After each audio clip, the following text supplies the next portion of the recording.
Assalamualaikum warahmatullahi wabarakatuh. Perkenalkan, nama saya Novia Pitanisa Wibowo, NIM 1805510216. Di sini saya bersama rekan-rekan saya ingin mempresentasikan tentang manajemen risiko hukum. Nah, pertama-tama perkenalkan rekan-rekan saya.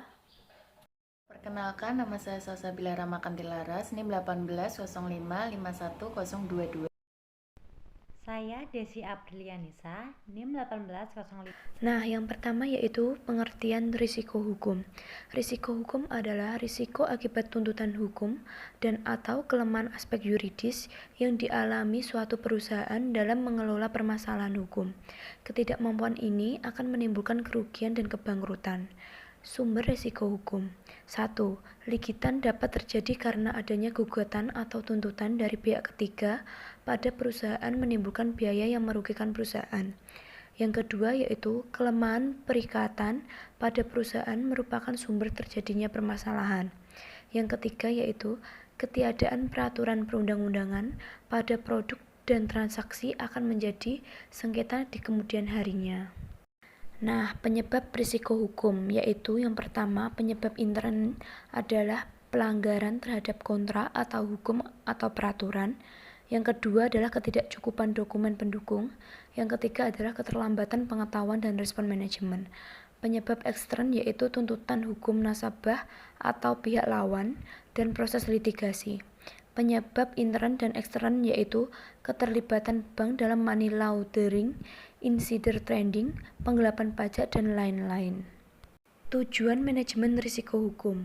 Manajemen risiko hukum memiliki tujuan utama yaitu memastikan proses manajemen risiko agar meminimalkan kemungkinan dampak negatif dari kelemahan aspek yuridis, ketiadaan, dan atau perubahan peraturan perundang-undangan.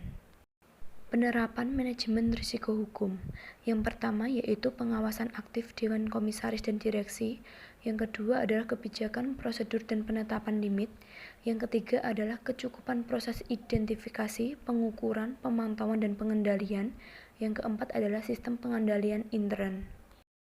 Pengawasan aktif Dewan Komisaris dan Direksi. Wewenang dan tanggung jawab Dewan Komisaris dan Direksi terbagi menjadi 3.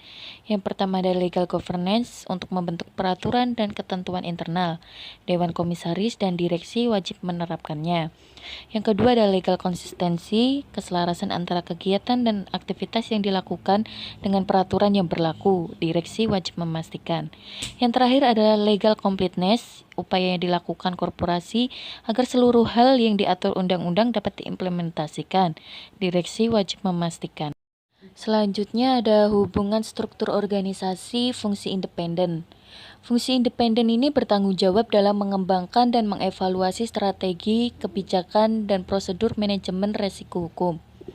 Proses manajemen risiko hukum ada 4, yaitu yang pertama adalah identifikasi risiko hukum, 2 pengukuran risiko hukum, 3 pemantauan risiko hukum, dan terakhir ada pengendalian risiko hukum. Kasus risiko hukum yang pertama terjadi pada awal tahun 1988. Kredit Lyonnais telah banyak mengalami skandal keuangan, salah satunya adanya hutang mencapai 150 miliar francs Prancis, 350 triliun. Hal ini disebabkan oleh investasi berlebihan yang dilakukan oleh direksi dan permasalahan dengan anak perusahaan. Kredit macet yang timbul akibat ekspansi yang terlalu besar dan kelalaian dalam penerapan standar kredit. Lemahnya kontrol atau penyalahgunaan wewenang dalam memberikan kredit. Resiko hukum dalam kredit Lyonnais. Dalam hal ini, kredit Lyonnais gagal dalam pengawasan dan deregulasi internal dalam kaitan dengan berbagai penyelewengan manajemen pinjaman, pencucian uang, penyelewengan kekuasaan berupa konspirasi antara politisi, bankir, dan pemilik baru yang menyebabkan kerugian sebesar 24.220 US dollar. Dalam kasus ini terjadi kesalahan regulasi, yaitu resiko hukum karena kurang baiknya regulasi yang ditetapkan oleh pihak manajemen sehingga memungkinkan terjadinya penyelewengan.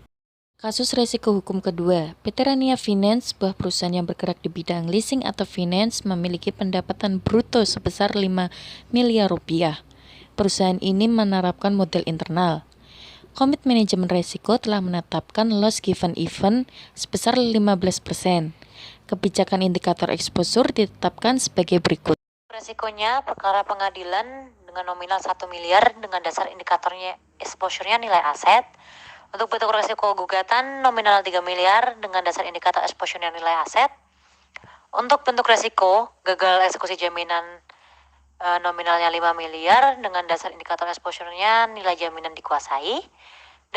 Dan bentuk resiko perbedaan penafsiran perjanjian nominalnya 10 miliar dengan dasar indikator exposure-nya nilai aset. Lalu ada dokumen lengkap di mana nominal 2 miliar dan dasar indikator exposure-nya nilai aset. Dan bentuk resiko dokumen tak sah nominalnya 4 miliar dengan dasar indikator exposure nilai aset.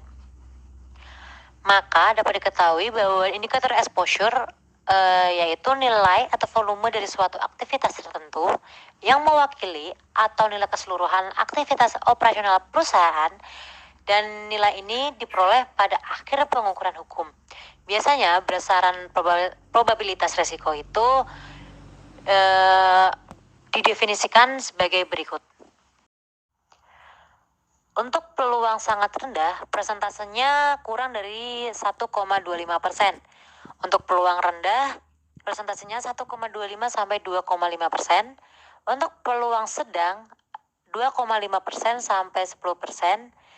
Sedangkan peluang tinggi, persentasenya 10% sampai 20%, dan sangat tinggi yaitu lebih dari 20%. Pada kasus tersebut, maka dapat disimpulkan bahwa resiko pada poin pertama yaitu perkara pengadilan. Jika perkara pengadilannya melawan pihak eksternal, maka probabilitasnya 0,04, dan jika melawan pihak internal, maka probabilitasnya 0,03. Di poin kedua, jika resiko gugatan internal, maka probabilitasnya 0,04. Jika resiko gugatan eksternalnya, probabilitasnya 0,03. Dan poin ketiga, resiko gagal eksekusi jaminan. Jika kendala hukum, maka probabilitasnya 0,04. Jika gagal eksekusi jaminannya kemanusiaan, maka 0,03. Di poin keempat, perbedaan tafsiran perjanjian. Jika perjanjian kerja, maka probabilitasnya 0,04. Jika nasabah, maka 0,03. Poin kelima, yaitu ada dokumen tak lengkap. Jika dokumen tersebut hilang, maka probabilitasnya 0,04. Jika musnah, 0,03. Di poin keenam, jika dokumen tidak sah, itu palsu, maka 0,04. Jika tanpa tanda tangan, maka 0,03. Probabilitas rata-rata adalah 0,35 dan laba perusahaan sebesar 5 miliar. Hitunglah total risiko hukumnya. Ingat, pembahasan kali ini kerugian yang diperkirakan adalah perkalian probabilitas rata-rata dengan LGI dan indikator ekspor. Maka dapat disimpulkan kerugian yang diperkirakan seperti ini.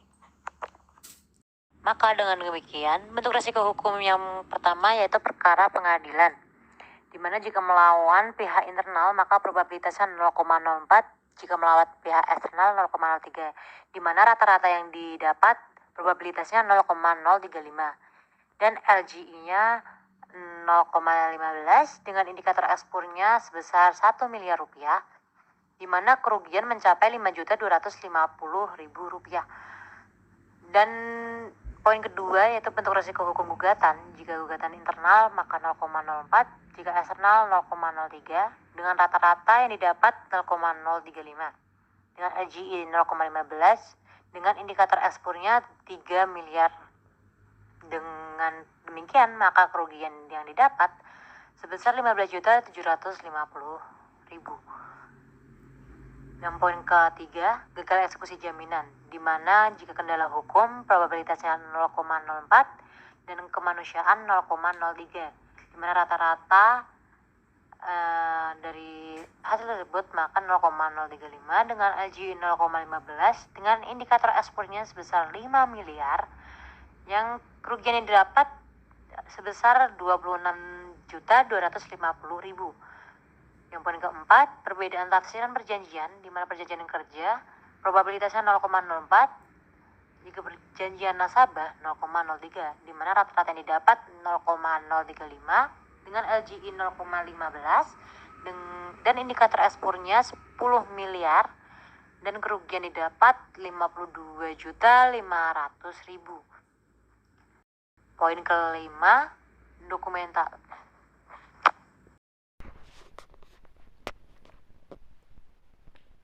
Untuk poin dokumental lengkap, jika hilang itu 0,04 dan jika musnah itu 0,03, di mana rata-ratanya itu 0,035 dengan LGI-nya 0,15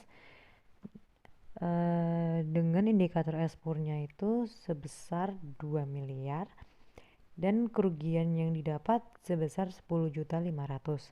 Dan poin ke-6, jika dokumen tak sah, jika palsu itu 0,04, jika tanpa ditandatangani 0,03, di mana rata-ratanya itu 0,035 dengan LGI-nya itu 0,15 dan indikator S-purnya sebesar 4 miliar dengan jumlah kerugian yang didapat 21 juta rupiah, di mana rata-rata jumlah kerugiannya itu mencapai 131.250.000 dan kerugian yang diperkirakan dari jumlah seluruhan ke-6 poin tersebut sebesar 21.875.000.